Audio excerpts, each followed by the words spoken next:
Hello everyone, hope you are having a good day today. So as you have seen from the title of the video, we're gonna be talking about the new Gradle in Android Studio. Today I'm gonna be showing you how to add a dependency in the UI of Android Studio, which is called version catalogs.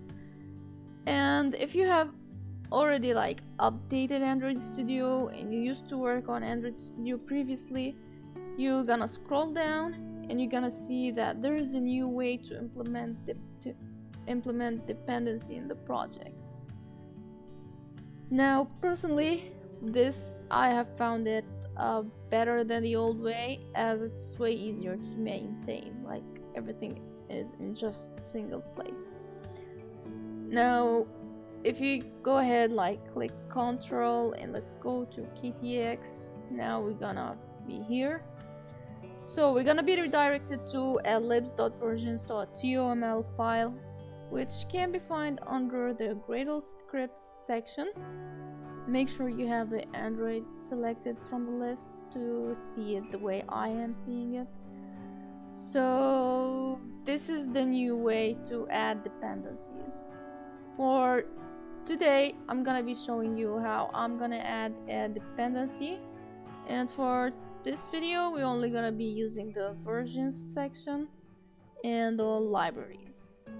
So let's go ahead and check it out.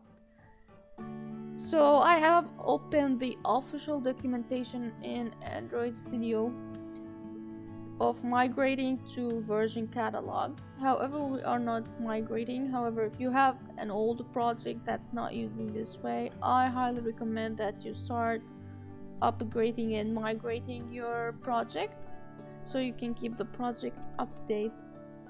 So this documentation is very useful in case you want to add other stuff like plugins or so on. So it has explanation. So for today, I'm gonna be only adding dependency, and for that I have already got my eye on the PDF Android viewer. It's just like randomly picked.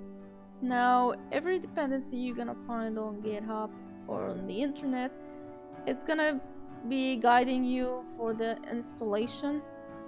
Now it's gonna mention to add to build a Gradle and using this way. However, this is not a valid way anymore to add a dependency into Gradle, as this is the old way.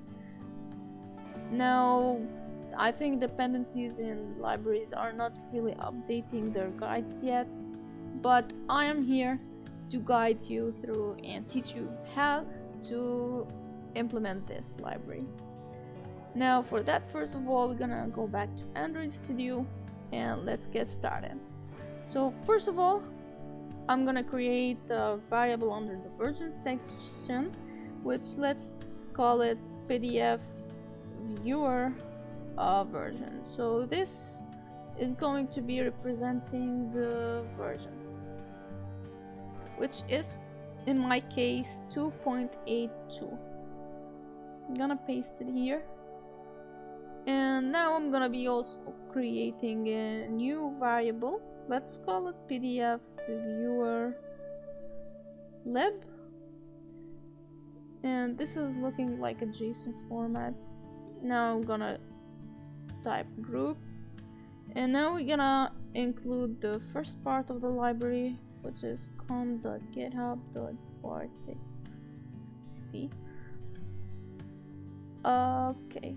Then I'm gonna have to include the name, and this is gonna be the other part, so it's after the two dots.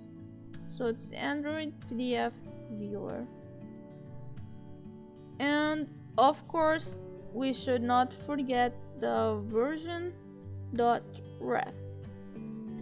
and this is gonna be the variable we have already created above. So I'm just gonna copy it and paste it here. And as you can see, it's not grayed out anymore. That means that I am using it. Now I'm gonna go ahead and sync the project. So now it's downloading the library. And no, actually we are not done yet. So after you add everything you need in this libs.versions.uml file, I prefer that you sync the project before proceeding to the next step. So the next step is gonna be on how to actually download to include the library in our project. So now we have downloaded it. Now we want to be able to use it in our project. So I'm gonna go ahead into build a Gradle, and now I'm gonna be adding it here in the dependencies section, and you can do it anywhere. Let's say here, I'm gonna do implementation, open brackets, now libs, since it's a library, dot. Now here comes the reason why I told you to sync the project before moving here. Now since I have synced the project and I have no errors, that means I imported the library correctly. Now I'm able to see it right here, PDF viewer lib, which is the name that we have called it here. Now again, I'm gonna have to sync the project, and now we actually did it. We actually added the library, the PDF library, into our project. And now as you can see, it's not the grayed out anymore. That means we have imported it. We have added dependencies successfully in our project. So yeah guys, that's how you add a dependency in the new Gradle, in the new version catalogs in Android Studio. I really hope you enjoyed the video, and I hope you found it beneficial for you. Don't forget to like and subscribe, and leave a comment about your thoughts and what would you like to see in the next video. Thank you.